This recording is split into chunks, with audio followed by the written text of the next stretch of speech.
The attack on Iraq, or you could say a German war as well.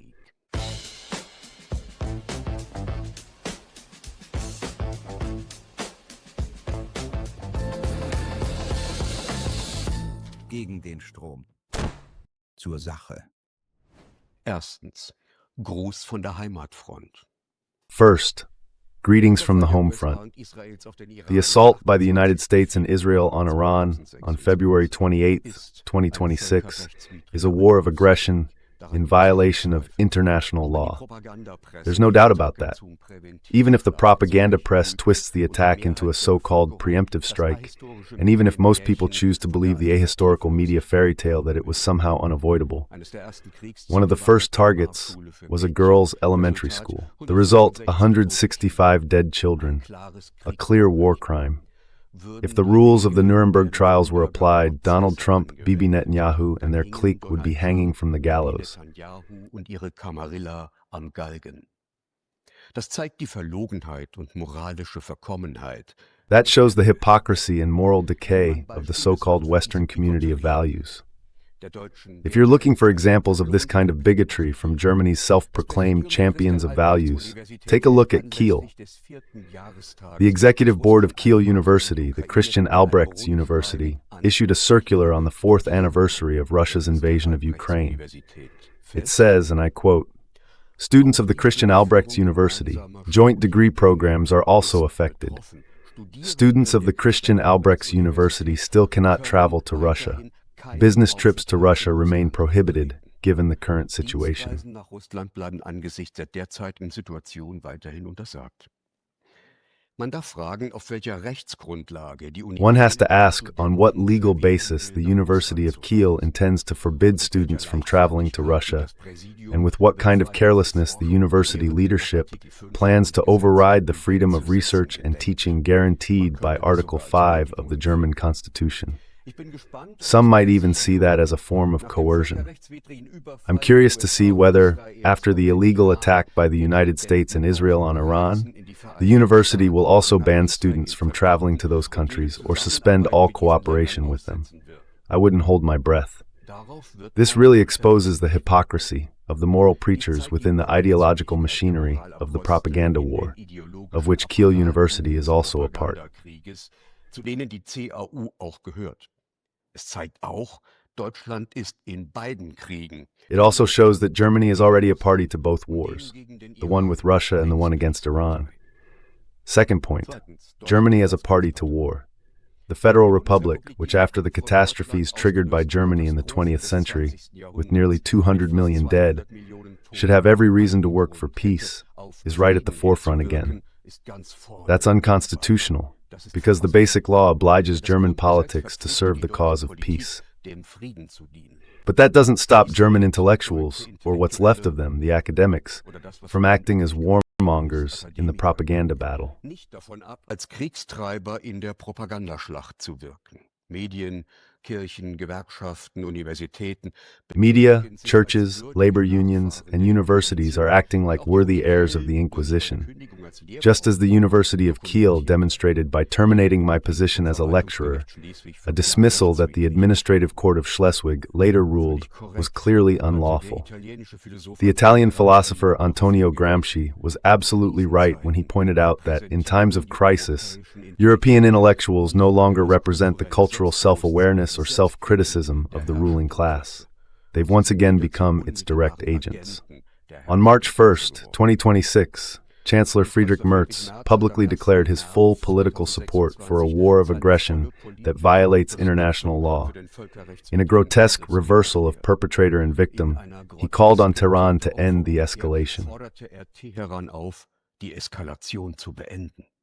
Das ist Propaganda. Tatsächlich handelt es sich eine lange. That's propaganda. In reality, this is a long-prepared war aimed at forcing a regime change. Merz made no secret of the fact that Berlin shares that goal. He said, "That's why now is not the time to lecture our partners and allies." With that, German imperialism openly declares that it's willing to ignore international legal norms when it comes to fundamental interests that, as he put it, must, if necessary, be enforced by military force. The online publication Forum Geopolitica commented, Sometimes the truth comes out when you let a fool speak. Merd's statement that he was informed about the attack in advance shows just how directly the Federal Republic is involved in strategic planning. Die Bundesrepublik in die strategischen Planungen eingebunden ist. Ziel ist die Installation eines pro-westlichen Marionetten. The goal is to install a pro-Western puppet regime in Tehran that opens up the country's oil and gas reserves to Western corporations. That's classic free-rider imperialism. The United States takes the lead, and Germany hopes to get a share of the spoils. Meanwhile, the war is reaching Europe. Iran has attacked a British base in Cyprus with a drone. The Royal Navy is sending a destroyer. Germany is evacuating its citizens from the war zone. By March 9th, at least 7 American soldiers had been killed.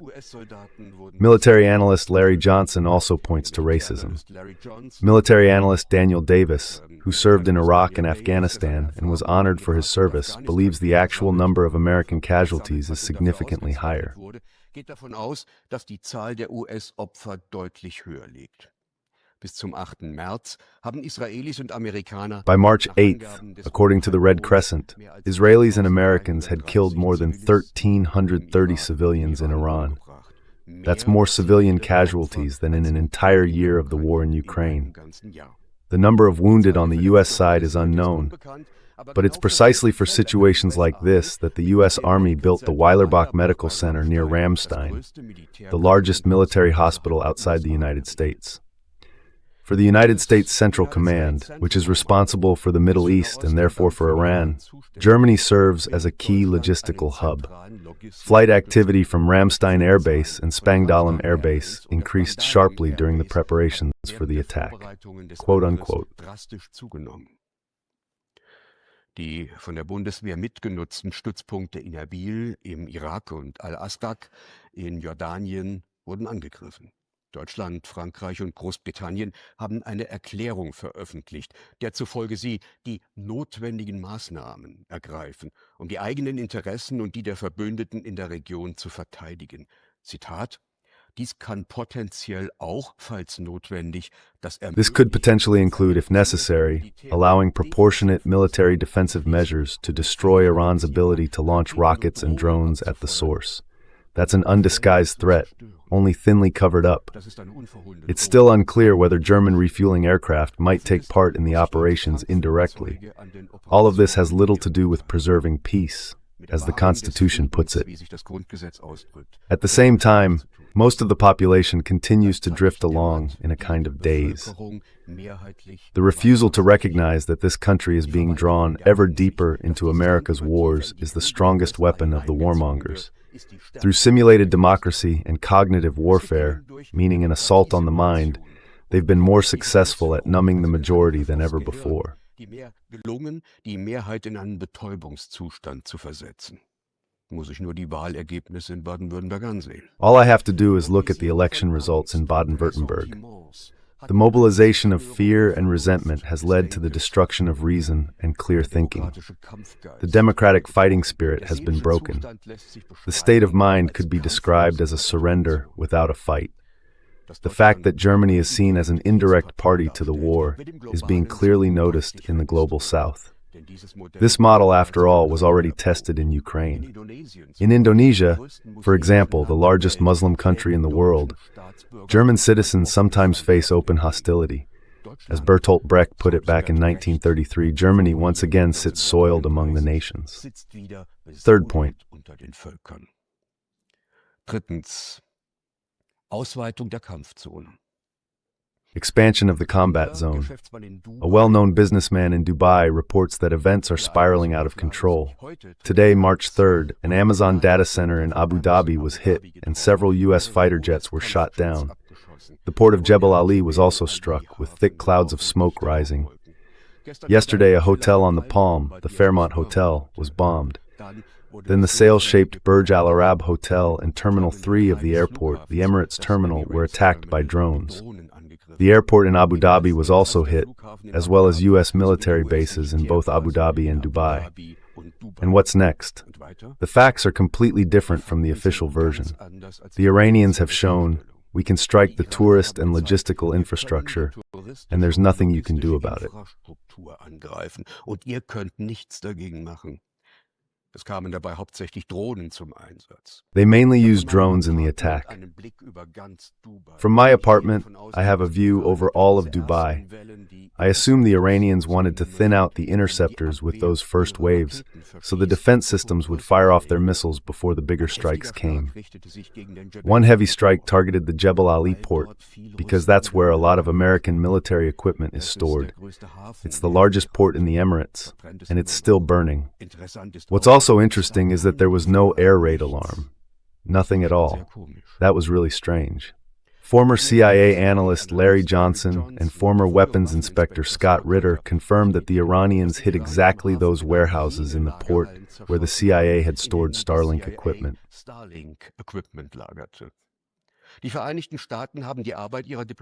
The United States has shut down the operations of its diplomatic missions in Saudi Arabia, Kuwait, and Lebanon, and has severely restricted those in Doha, Dubai, and Manama. Iran has meanwhile attacked 25 U.S. bases, including the naval support activity in Bahrain, which is home to the Fifth Fleet. That base can no longer be used. The carrier group stationed south of Iran had to be moved about 1,000 kilometers out to sea. Then there's Al Udeid Air Base in Doha, Qatar, Al Salem Air Base in Kuwait, Camp Arif Jan in Kuwait, Camp Buring in Kuwait, Al Dhafra Air Base in Abu Dhabi, Prince Sultan Air Base in Saudi Arabia, and in addition there are now 5 radar stations. Daneben inzwischen 5 Radarstationen, darunter der Muwafaq Salti Air Base in Among them were the Muwafaq Salti Air Base in Jordan, and the Army Naval Transportable Radar Surveillance and Control Model 2, which basically limits the U.S. early warning capabilities quite severely. 2 drones hit the Aramco oil refinery in Ras Tanura, Saudi Arabia. Thick smoke rose, and the facility was shut down. A power plant in Qatar and an energy site operated by Qatar Energy were also attacked.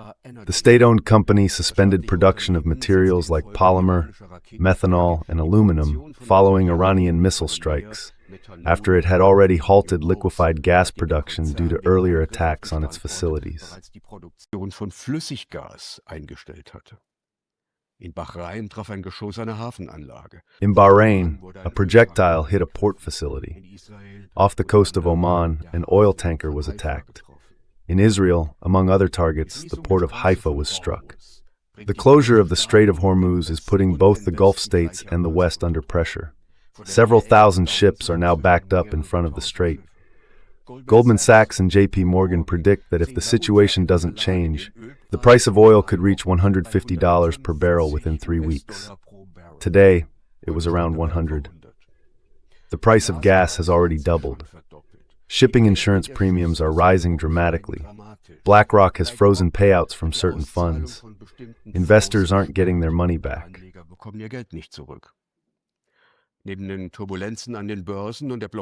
Alongside the turmoil in the stock markets and the blockade of oil and gas transport, the Gulf states depend heavily on food imports.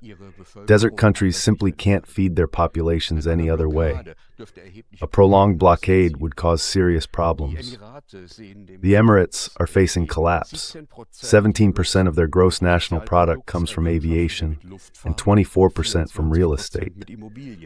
Both sectors have come to a standstill. The Gulf states get 90% of their water from desalination plants, and those facilities are now badly damaged. The reserves they have left will last less than 10 days.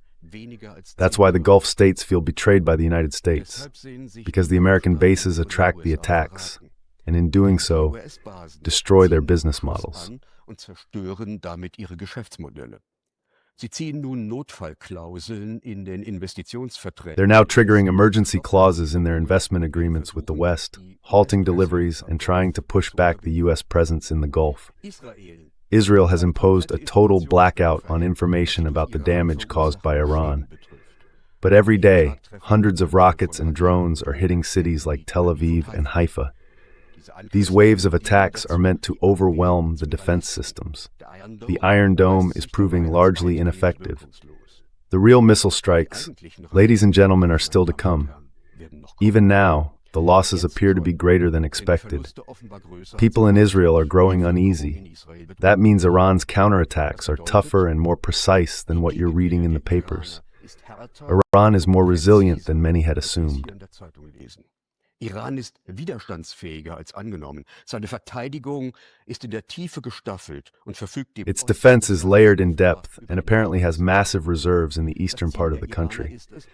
The Iranians' goal is to hit the West at its most vulnerable points: tourism, banking and finance, oil refineries and production facilities, logistics, and transportation.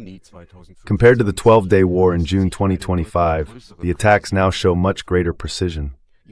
Iran has replaced the GPS system with China's Beidou system, which makes its air-guided weapons largely immune to jamming. China is also providing satellite reconnaissance data. The Chinese company Misa Vision supplies AI-supported satellite imagery. In addition, Tehran launched its own satellites into orbit in 2025. This allows it to carry out counterstrikes following a mosaic strategy. Gegenschläge nach dem Mosaikprinzip auszuführen. Bei seiner militärischen Antwort setzt der Iran vor allem Drohnen. In its military response, Iran is relying mainly on drones but also on missiles. Many of its own facilities are buried deep underground, so it's doubtful that a large number of launch pads or radar systems were actually destroyed by Israeli or U.S. airstrikes. Iran's air defense is now largely decentralized. The country hasn't yet deployed the hypersonic weapons it obtained from China. Iran is divided into 31 defense districts. If the top command is taken out in a decapitation strike, the lower levels continue to operate. A key pillar of this structure is the Basij, a paramilitary mass organization under the command of the Revolutionary Guards, with branches across the country in schools, workplaces, and mosques. Betrieben und Moscheen verankert ist. Seine Aufgabe ist die territoriale Absicherung. Its task is territorial security. That way, each province can basically operate as its own battlefield. This mosaic principle acts as a kind of strategic insurance. The killing of the elite, including the supreme leader Ali Khamenei, would therefore lose its intended effect. What's really remarkable is that the United States and Israel assumed they could break Iran's ability to act by targeting its central command. So far, that hasn't shown any visible success. But the bombing of Arab countries without distinction, Oman, Qatar, Kuwait, Bahrain, Saudi Arabia, the Emirates, and Jordan, is a dangerous strategy. Expanding the combat zone could draw more countries into the war or push their governments to let the U.S. military use their territory as a staging area. Der US-Armee als Aufmarschgebiet zu dienen. So entsteht das Risiko eines Flächenbrandes. Der Iran hat einen Waffenstillstand abgelehnt. Er führt einen Überlebenskampf, einen War of Decision, wie die Amerikaner sagen, in dem sich die Fortexistenz des politischen Gefüges entscheidet. Der Westen, namentlich Israel und die USA, führt einen War of Choice, einen Krieg, der bewusst herbeigeführt und lange vorbereitet wurde. Der Westen hat den Krieg begonnen. Der Iran entscheidet, wann er endet. Die Strategie des Iran scheint zu sein, so der türkische Außenminister. Iran's strategy seems to be, if I go down, I'll drag the whole region down with me. In the 12-day war of 2025, Pakistan threatened to use nuclear weapons if Israel used them first. Israel Atomwaffen einsetzt. Nordkorea erklärte kürzlich, wenn Teheran Atomwaffen. North Korea recently declared that if Tehran asks for nuclear weapons, they'll deliver. That shows this renewed war against Iran is like dancing on a volcano. The strategy of the United States and Israel, President Trump made it clear. The U.S. wants to force a regime change through a decapitation strike. And there's a clear pattern here. Whether it's the attack on Russian President Putin's residence, which could only have been carried out with support from the CIA and MI6, or the effort to oust Venezuela's President Maduro, which was planned long in advance, or now the renewed attack on Iran. The strike always happens while negotiations are still underway. Die Attacke findet jeweils während laufender Verhandlungen statt. Auch das weitreichende Entgegenkommen des Iran kurz vor dem Angriff. Even Iran's far-reaching concessions just before the attack didn't help. When the assault finally came, it became clear that negotiations were never the real goal. What that means is this. For Washington, diplomacy has degenerated into a deception tactic. Talks are held only for show. It's already obvious that force is being used against the top leadership of a country. The aim is to violently replace the elites and install a puppet regime. This completely destroys any sense of reliability. War is no longer, as Clausewitz once put it, the continuation of politics by other means. Die Fortsetzung der Politik mit anderen Mitteln. Umgekehrt. Politik und Diplomatie werden The other way around. Politics and diplomacy have become functions of war. That means the so-called rules-based West has turned into a camp of desperados. So how will countries that are attacked respond in the future? They'll say to themselves, either the US president knew about these plans, in which case we can't trust him, or he didn't know, which means he doesn't have his own system under control, and we can't trust him then either. So it comes down to the same thing. We're backed into a corner and have to use every means available. That puts us, diplomatically speaking, on the level of a dime novel. His hymn book was the Colt. Sein Gesangbuch war der Colt. Mit dieser geopolitischen Enthemmung hat der With this kind of geopolitical recklessness, the US-led West has destroyed international law through a long process that began with Operation Desert Storm in 1991, continued with the illegal attack on Yugoslavia, and with the wars against Iraq, Libya, and Syria, and has now reached its peak. Using every available means drastically lowers the threshold for the use of nuclear weapons. And the lesson that leaders in the global South are taking from this is the one taught by North Korea. Only those who have the bomb and can threaten the complete destruction of humanity have a chance to survive. Damit hat der USA geführte Westen genau das Gegenteil von dem erreicht. With that, the US-led West has achieved exactly the opposite of what it claimed to want, to make sure Iran never gained the ability to build nuclear weapons. Unlike Israel, Iran actually signed the Nuclear Non-Proliferation Treaty. And by the way, the Americans and Israelis, through the targeted killing of Khamenei, eliminated precisely the Iranian leader who, for religious reasons, had chosen to renounce the bomb. His successor may draw different lessons from the Quran. But the attack by the US and Israel is certainly not about the nuclear program. It's been under the supervision of the International Atomic Energy Agency for years. Iran has repeatedly stated that it's refraining from building a nuclear weapon. Iran hat mehrfach erklärt, dass auf den Bau einer Atombombe verzichtet. Für das Gegenteil gibt es bislang keine Beweise. So far, there's no evidence for the opposite. If the goal really was regime change, as Trump said, then this war of aggression is meant to solve a problem the West created itself. On August 19, 1953, the democratically elected Iranian Prime Minister Mohammad Mossadegh was overthrown through an illegal operation by the intelligence services of the United States and Great Britain because he had nationalized the Anglo-Iranian Oil Company. That was Operation Ajax. The Shah's regime that followed was essentially an American puppet government, and its secret police, the Savak, was basically a spin-off of the CIA. This reign of terror explains the enthusiasm with which Ayatollah Khomeini was welcomed in 1979 when he returned from exile in Paris after the Iranian Revolution. Peter Scholl-Latour was on board the plane as a reporter, but he flew right back because there was no room for him in Khomeini's helicopter, and he immediately realized he wouldn't be able to get out of that crowd. He produced his report after landing in Paris. The democratically elected head of government, Abul Hassan Bani Sadr, a highly educated intellectual, came under pressure from radical Muslims, had to flee, and lived from then on in Versailles. I was able to interview him there several times, including about the Iran-Contra affair and international arms trading. In einem 8-jährigen Krieg gegen den Irak, der von den USA In an 8-year war against Iraq, fueled by the United States and Israel, with help from third countries like West Germany, Sweden, and Belgium, through arms deliveries from Germany and even shipments of chemical weapon components. Hundreds of thousands of Iranians were killed. But that didn't bring Tehran to its knees. That means Washington doesn't understand the nature of this war. The desk analysts there, as Colonel Lawrence Wilkerson, the former chief of staff at the U.S. State Department, put it, have no idea about the resilience of Iran's 90 million people. Because the U.S. and Israel don't have a plan B, they don't know what to do next if their decapitation strike fails to bring down the Iranian elite. Der Enthauptungsschlag die iranische Elite nicht niederwirft. The current attack on Iran fits into the neoconservatives' broader geopolitical strategy to force regime change across all Arab countries. Plans for such a regime change in Iran have been sitting in a drawer since September 11, 2001.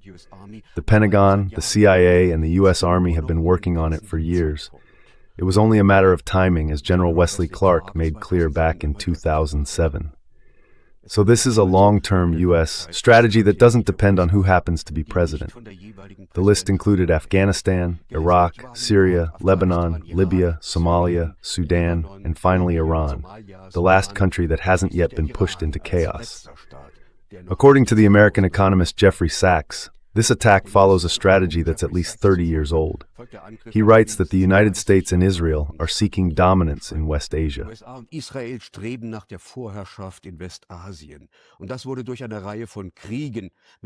that was carried out through a series of wars with Iran as the main objective, wars that have actually been going on since Netanyahu first took office as Israel's prime minister.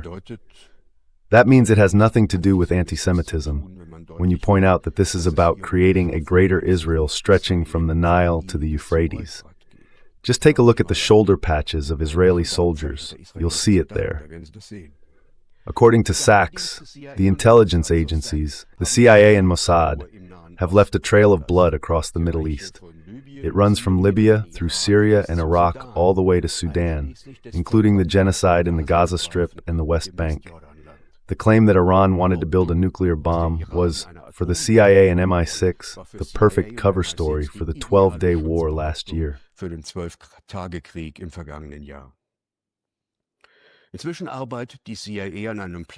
CIA is now working on a plan to arm Kurdish forces in order to provoke an uprising.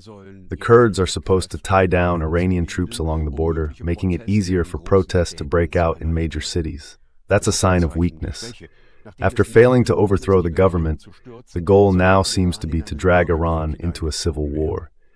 But involving the Kurds would likely force a reaction from Ankara and could ignite a regional firestorm. According to the Washington Post, a maneuver by the 82nd Airborne Brigade of the U.S. Army has been canceled. That unit specializes in difficult ground operations. Within the Trump team, there's talk of occupying Karg Island and its oil terminal. Dort werden 90% der iranischen Ölexporte abgewickelt. Das Scheitern der Operation Enthauptung hat zu der Einsicht geführt, dass Bodentruppen erforderlich sein werden, um den wirtschaftlichen Kollaps des Iran herbeizuzwingen. Wir haben nun eine Reihe von Motiven, die US-Präsident Trump dazu bewogen haben, den Iran anzugreifen, jetzt anzugreifen. Der Präsident hat innen- und wirtschaftspolitisch nicht geliefert. Die sozialen Probleme in den USA nehmen zu. Fast ein Drittel has become a country people are leaving, as you can see in places like Lisbon, where American citizens are driving up real estate and rental prices. And reindustrialization won't succeed anytime soon. Auch die Reindustrialisierung wird so schnell nicht gelingen. Es dauert Jahre, Unternehmen ins Land zu holen. It takes years to bring companies into the country because there's a shortage of skilled workers. Ahead of the midterm elections in November, Trump is now looking for a foreign policy success that can give his Republicans some momentum. And every war creates jobs in the arms industry. By doing this, Trump is supporting the great power ambitions of Israel's Prime Minister Netanyahu. That also appeals to the Jewish lobby in the United States, which helped finance his campaign. So what we're seeing here is a precedent set by domestic politics. But there are more factors at play. Israel views Iran as an existential threat, because Iran can influence events in the region through Hezbollah or the Houthi rebels. Das Geschehen in der Region beeinflussen. Deshalb strebt Netanyahu nicht nur einen That's why Netanyahu isn't just pushing for a regime change, but for the dismantling of Iran itself, following the Syria model. And he believes the window of opportunity is closing. Israel has drawn the United States into this war, but it's also about controlling Iran's oil and other resources. 80% of Iran's oil exports go to China, which in turn gets about 12% of its oil from Iran.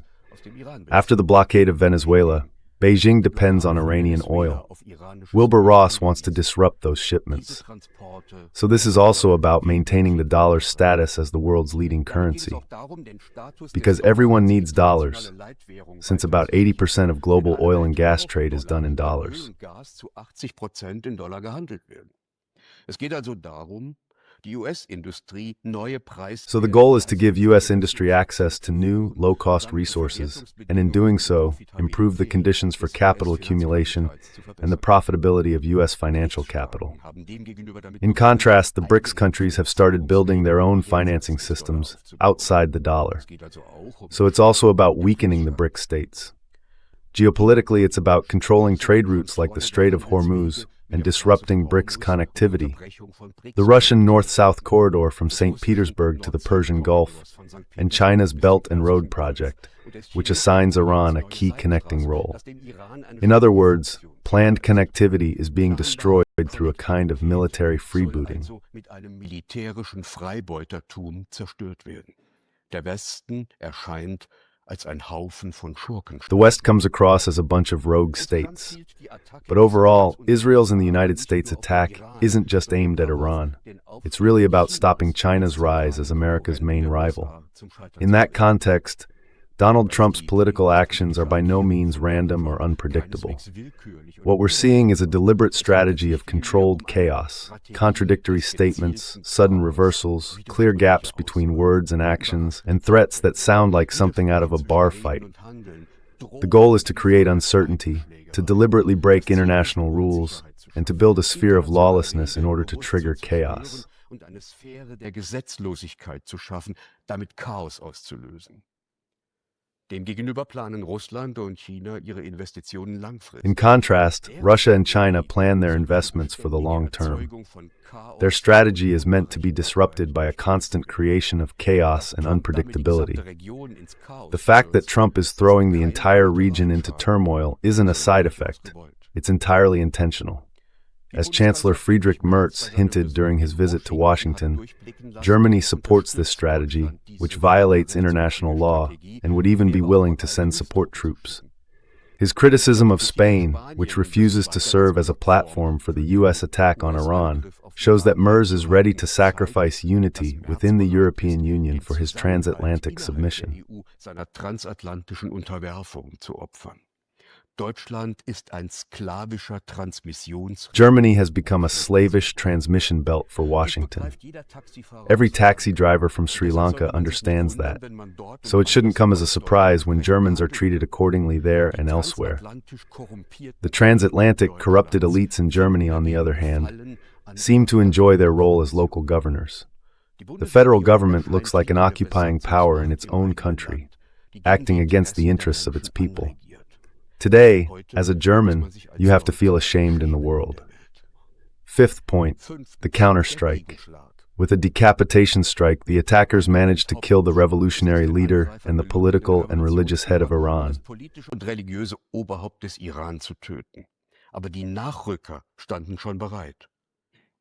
the successors were already standing by, so the decapitation strike has failed. Such strikes rarely achieve the intended result. Instead, they escalate the conflict and create chaos. This strike won't change Iran's political system. It won't surrender. On the contrary, the Revolutionary Guards will tighten their grip on power. Analyst Daniel Davis believes that Khamenei may have willingly sacrificed himself to serve as a martyr. The targeted killing, he says, has strengthened support for Iran both inside the country and across the Shiite world. The growing protests in Muslim countries seem to confirm that. Ausweitenden Proteste in muslimischen Ländern bestätigen. Nun, Jetzt wird sich zeigen, welche Widerstandskraft im Iran. Well, now we'll see how much resilience Iran still has after years of intelligence operations by the US and the British, and after years of sanctions that have severely battered its economy. The leadership does face opposition, especially from the middle class, which has been hit hardest by those sanctions and by inflation. The United States tried to stir up that discontent, but it hasn't managed to trigger an overthrow. As U.S. School, Treasury Secretary Scott Bassett mentioned several times, the American sanctions on Iran, along with a deliberate shortage of dollars inside the country, have led to capital flight and made it impossible to pay for imports. Dass Importe nicht mehr bezahlt werden konnten. So brach die Wirtschaft ein und das hat die Leute auf die Straße getrieben. The economy collapsed, and that drove people into the streets. A total of 10 foreign intelligence agencies helped turn what began as peaceful protests into violent ones. Russia is an important partner for Iran, but the two don't have a military alliance. Tehran has also supplied Moscow with drones for the war in Ukraine. Although Russian forces are partly tied up in Ukraine, Moscow has still delivered hypersonic weapons and other equipment to Iran and is providing satellite data. They simply can't accept a disruption of the North-South trade corridor. Foreign Minister Lavrov has stated that Iran will not be abandoned by Russia and China. At the same time, Russia itself is facing geopolitical challenges, partly triggered by the wars against Iran and in Ukraine. Die auch durch die Kriege gegen Iran und in der Ukraine ausgelöst wurden. Erstens, im August vergangenen Jahres wurde First, in August of last year, the Trump Corridor for International Peace and Prosperity was established along Armenia's southern province of Syunik. It creates a NATO logistics corridor through the South Caucasus to Azerbaijan, a Turkish ally on the Caspian Sea, posing a threat to Russia's southern flank. Second, the new U.S. security strategy assigns Poland the role of the central battering ram against Russia, supporting Warsaw's great power ambitions. From Russia's perspective, this represents a serious threat to Kaliningrad. Third, the European Union is rearming. The Rearm Europe plan amounts to 800 billion euros, and Germany alone is putting nearly 100 billion into military projects. The logistics for moving troops to the new Eastern Front are being expanded. Fourth, Viertens, Indien hat den Angriff auf Iran mit keinem Wort verurteilt. India hasn't said a single word condemning the attack on Iran. The country had recently moved closer to the United States through a trade deal. That could cut Russia's oil revenues by tens of billions of dollars. Now, however, India is shifting back toward Russia in the oil business. And fifth, the U.S. decision to let the New START treaty expire could trigger a new nuclear arms race. Poland has shown interest in developing its own nuclear weapons, and Turkey might follow a similar path. So in the fifth year of the special military operation, NATO has managed to expand the combat zone and keep pressure on Russia. On the other hand, the attack on Iran actually plays into Russia's hands. Oil prices are rising sharply, now above $100 a barrel.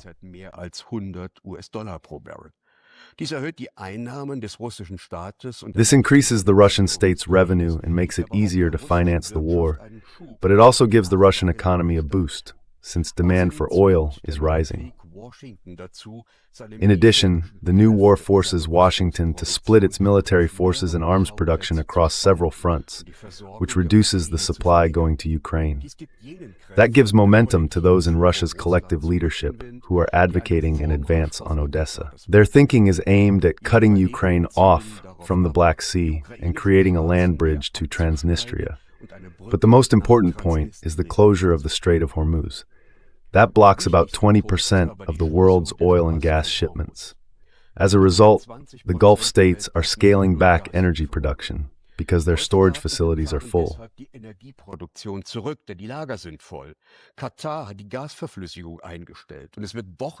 Qatar has halted its gas liquefaction, and it'll take weeks to restart production and resume supplies to EU countries. Last year, the EU decided to end LNG imports from Russia by the end of December 2026 and pipeline gas imports by the end of September 2027. Taken together, those moves could trigger an energy crisis that surpasses the one during the so-called COVID crisis and even the Arab oil embargo of 1973. Putin has instructed his government to examine whether Russian energy exports can be redirected from Europe to Asia. That puts Moscow in a key position. The Kremlin can either blackmail NATO countries to push through its war aims in Ukraine, or it can deepen the recession in Europe's economy. Once again, the Europeans have trapped themselves in a dilemma of their own making. Europäer sitzen wieder einmal in einer selbstverschuldeten Zwickmühle. China will eine direkte Konfrontation mit den Vereinigten China wants to avoid a direct confrontation with the United States. However, Iran's ports are a key hub of the new Silk Road. Beijing needs Iranian oil and really can't afford to lose another energy partner after Venezuela. That's why China is supporting Iran logistically with military equipment and in the information war. It continues to supply weapons, including 40 new fighter jets. In doing so, China is applying the same strategy Washington uses in Ukraine, being a de facto party to the war, but without direct involvement. Beyond that, China has other levers it can use. For example, by the end of 2025, it could sharply reduce its holdings of U.S. Treasury bonds, currently worth about $683.5 billion, and make it harder for the U.S. government to refinance its budget. und damit die Refinanzierung des US-Haushalts erschweren. Es kann auch die Ausfuhr seltener Erden blockieren und damit der US. It could also block the export of rare earths, hitting the U.S. defense and digital industries hard. In addition, together with Russia, it could speed up the development of new payment systems using blockchain technology, which would shrink the sponge that soaks up U.S. debt exports around the world. So far, about 20% of global trade takes place outside the dollar system. What's unclear now is how far Beijing is willing to go. But within China's leadership, the view is taking hold that the United States will lose its global dominance for good in this war in Iran. Jeffrey Sachs points out that Iran has more missiles than Israel, and that the U.S. has no effective defense systems against them. Außerdem, so führen andere Analysten aus, könne Iran mehr. Other analysts also point out that Iran can produce more missiles and do it faster than the United States. Once again, Jeffrey Sachs says, this idea of a regime change led by the U.S. and Israel, like so many other delusional actions by the United States and Israel, is basically doomed to fail. Now, looking ahead, Iran will likely try to draw Israel and the U.S. into a long war of attrition. They're counting on the attackers running out of missiles soon. According to all analysts, the U.S. has ammunition reserves for only a few weeks. Former CIA analyst Larry Johnson writes that if Iran were to fire about 60 ballistic missiles a day, U.S. forces would run out of Patriot interceptor missiles within 10 days. Die Patriot-Abfangraketen innerhalb von 10 Tagen ausgehen. Damit ist die Knappheit an Raketen schlimmer als gedacht. That means the shortage of missiles is worse than expected. Jeffrey Sachs sees the war as an attempt by the United States to remain the dominant regional power in the Middle East, with Israel acting as the local military force. At the same time, he says, the U.S. is fighting to hold on to its global supremacy. But they're not winning that fight, he explains, because in reality we're already living in a multipolar world. You can already say that the U.S. has lost this war. The stated war goal, a regime change, won't be achieved. The Iranian leadership, on the other hand, is calculating quite soberly that a war with the U.S. and Israel is less risky than submitting to the United States. Even the New York Times has reported that. Das hat sogar die New York Times berichtet. Das Land ist auf den Krieg gut vorbereitet gewesen und in der Lage. The country was well prepared for the war and capable of enduring the conflict over a longer period of time. But if Iran doesn't surrender, Washington and Tel Aviv will be in real trouble. This war will lead to the United States losing its clients in the Gulf, and with them, its dominance in the region. For Iran, this is an existential crisis, but one it will endure in order to be able to impose its own terms in negotiations later on. In contrast, even U.S. school analysts believe the United States isn't in a position to sustain a long war of attrition. According to the think tank CSIS, the military operation has already consumed $3.7 billion in the first 100 hours, almost $1 billion a day. Fast $1 Milliarde am Tag. Dies vergrößert das US-Haushaltsdefizit und produziert This increases the U.S. budget deficit and creates serious problems for the future. As the war drags on and the number of casualties rises, there will be strong political pressure on both Jerusalem and Washington to look for a solution. That's exactly what Tehran wants. The warmongers who pushed Trump to attack will then blame the president for failing to deliver the victory they were hoping for. I don't expect the Iranian people to turn against the regime. It seems clear to them that U.S. promises are hollow. They've had plenty of experience with that. They know that after a regime change, their situation wouldn't improve.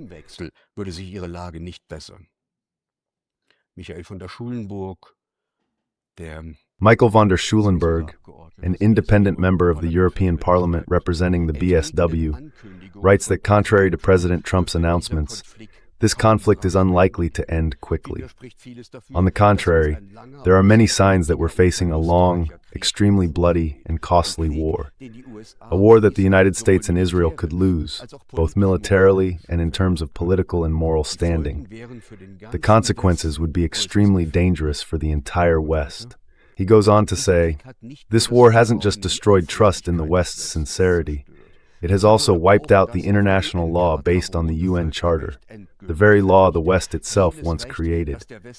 In doing so, it has thrown open the door to a world order built solely on the law of the strongest. Die sich ausschließlich auf das Recht des Stärkeren gründet. Dass all dies geschieht, ohne dass es in der westlichen Welt The fact that all this is happening without any outcry in the Western world says a lot about the intellectual and moral state of our societies. But if Trump loses the war, that will also have domestic consequences. He and his Republicans would be punished in the midterm elections. That could cost him his majority in Congress and make him politically unsustainable. Geopolitically, the attack on Iran accelerates the decline of the West. The United States is overstretching its military resources and driving its national debt even higher.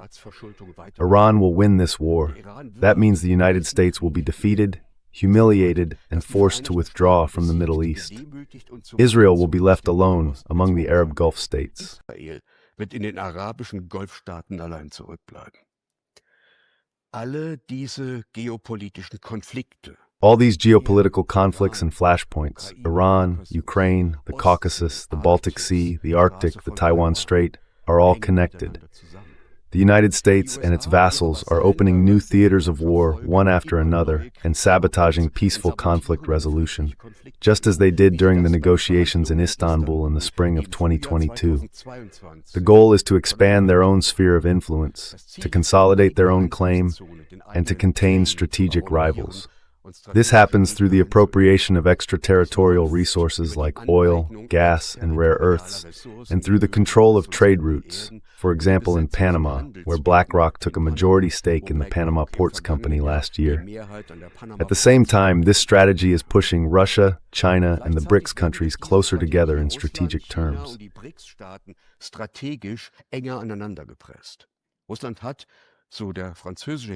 According to the French historian Emmanuel Todd, Russia has won the war in Ukraine.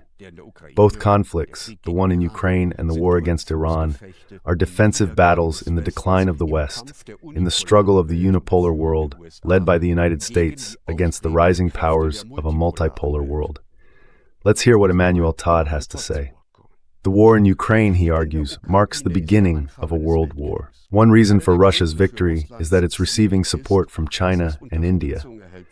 The BRICS countries are siding with Russia against the West. The war in Ukraine is turning into a global conflict between the former colonies and the West that exploited them. And within a disintegrating West, the conflicts of the past are resurfacing. Und genau diese Ausweitung des Krieges spielt sich vor unseren Augen. And that exact expansion of the war is happening right before our eyes. Whatever happens in Iran, the defeat of the West and its civilization is inevitable. Trump can't stop this implosion. He's actually speeding it up. The Chinese and the Russians are arming the mullahs. and the Americans had to realize that one aircraft carrier wasn't enough, not even two. The regime in Tehran can't give in, and Trump can't abandon an attack, because that would mean a real loss of face for him. So in this conflict, neither side can back down. Not Russia, because in both Ukraine and Iran, it's about preventing what they see as an existential threat from the United States, NATO, and Israel.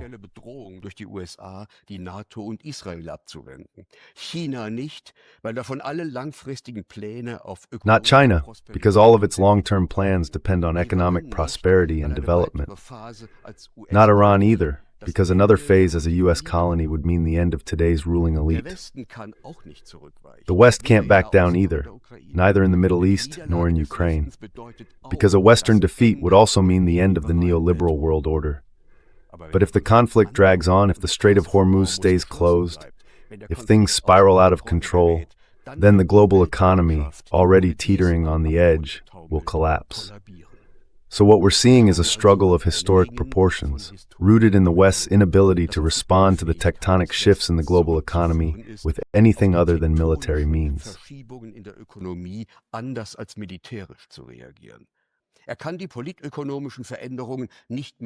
can no longer adapt to the political and economic changes. That points to the mental disarray of the Western elites. They're incapable of leading their countries, yet most of the population still follows them. That brings me to my seventh point: Germany without a compass. Germany, like Europe as a whole and the Gulf states, will be the big loser in this war. The renewed cutoff of gas and oil supplies will push the economy even further downhill. Diplomatically, Germany's bankruptcy is on full display. The country's reputation around the world is ruined. Another wave of refugees is also to be expected. Chancellor Merz is acting like an influence agent of the United States. Werner Rügemer called him a BlackRock lackey. What he meant was that Merz does exactly what benefits the U.S. financial industry. For years, he was a leading representative of the American investment firm BlackRock. The company made him a millionaire. And if his retirement plan is structured the way it usually is for corporate executives, then part of it is likely tied to a BlackRock stock fund.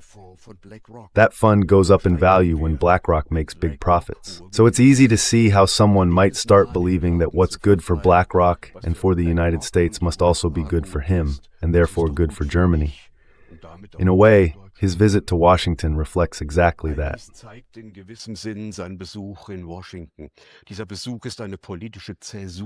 This visit marks a political turning point in Germany's post-war policy. Merz has thrown his unconditional support behind the illegal war of aggression by the United States and Israel against Iran. Back in 2003, Gerhard Schroeder still refused to take part in the fabricated campaign against Iraq. Merz is practically tossing international law into the trash. Even military participation in the attack on Iran is being left open, completely different from the stance Spain has taken. His claim that breaking international law is necessary because others don't follow it either signals the end of the constitutional commitment to peace and is a clear violation of the German constitution. Merz criticizes Spain for not increasing its military spending enough to meet the NATO targets set by the United States.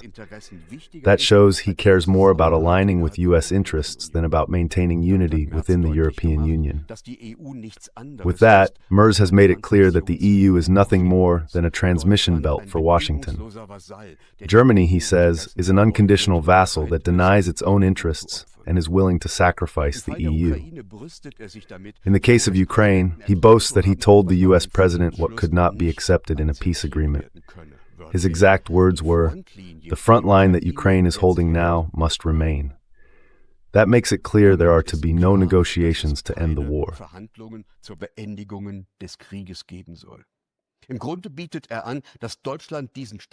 Basically, he's offering for Germany to keep carrying on this proxy war of NATO against Russia at its own expense, while the United States focuses on the Middle East and attacks Iran. This shows the division of labor within the West. Merz is turning himself into a war chancellor, ready to follow the U.S. slavishly. As a result, Europe is no longer a union of equal states. It's dominated by Germany.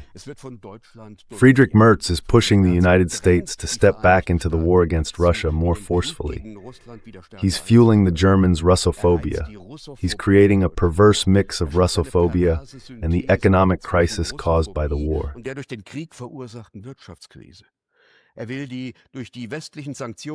He wants to overcome the crisis, which he himself caused through Western sanctions, by militarizing industry. Emmanuel Todd analyzes it this way. This is the new German doctrine for Europe, and the intelligence services are warning of a possible attack by Putin on Germany. Germany has taken over Europe. The war in Ukraine is over. Russia has achieved its goal.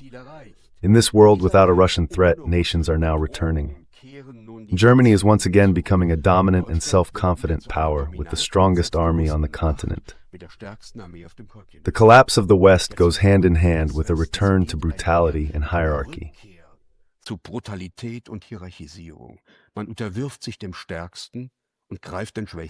People submit to the strongest and attack the weakest. That's exactly what the Americans are doing to the Europeans, and the Germans have accepted it by electing Friedrich Merz. In this complicated situation, the federal government has lost its sense of direction.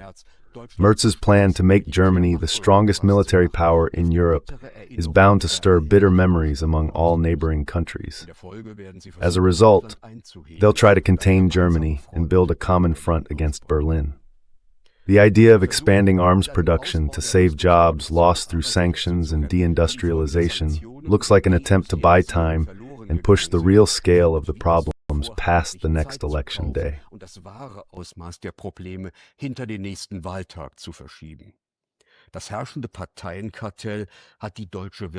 The ruling party cartel has steered the German economy straight into a dead end. And instead of correcting their own mistakes, our political elite is driving people deeper and deeper into the war in Ukraine and into the other wars of the so-called Big Brother. This course will end badly, either in economic agony or in an expanded war in Europe. What we're seeing here is a classic case of shifting aggression, diverting domestic problems onto a supposed external enemy. The growing Russophobia and the spreading racism show Germany's civilizational decline, a looming relapse into barbarism. At the same time, we're witnessing a kind of structural self-enslavement to a hegemon that's thrashing around like a phoenix in a nosedive. We're seeing the aimless actions of a West German puppet regime and the economic and political collapse of Germany's second democracy. The people gain little from this. They would have the greatest interest in becoming once again a nation of good neighbors, one that preserves peace. But that would require several things. First, people would have to stand up for peace with Russia. It won't happen on its own, and the ruling party cartel of warmongers won't lift a finger to make it happen.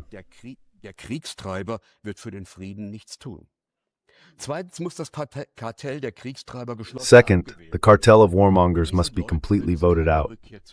With these people, there will be no return to peace.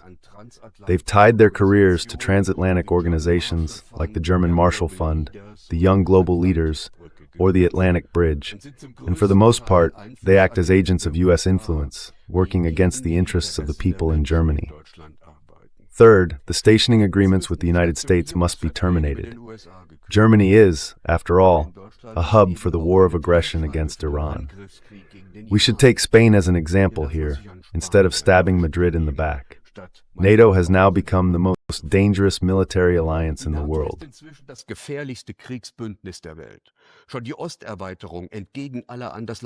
The eastward expansion, despite all promises to the contrary, already shows this. This alliance is seeking confrontation with Russia and serves Washington as a lever to divide the Eurasian continent against its own interests. That's why leaving the NATO war alliance must be put on the agenda. The European Union has abandoned its claim to be a peace project and now presents itself as an anti-democratic despotism. A report from the U.S. Congress states that Brussels has manipulated 8 elections, restricts public debate through censorship measures, and forces digital corporations to moderate, that is, to suppress information critical of the EU. also zur Unterdrückung EU-kritischer Informationen zwingt. Eine solche EU dient nicht mehr den Menschen in Deutschland. Such a European Union no longer serves the people of Germany. We should leave the EU and, together with nations that remain committed to peaceful conflict resolution, like Slovakia and Hungary, pursue our own path. But that depends on the people regaining their ability to act and to make their own decisions, taking their fate back into their own hands instead of leaving politics to the warmongers. Because those are the ones who never end up in the trenches and die there. So the rule should be, in the war in Ukraine and also in the war in Iran, send the warmongers to the front. Thank you. Kriegstreiber an die Front. Dankeschön.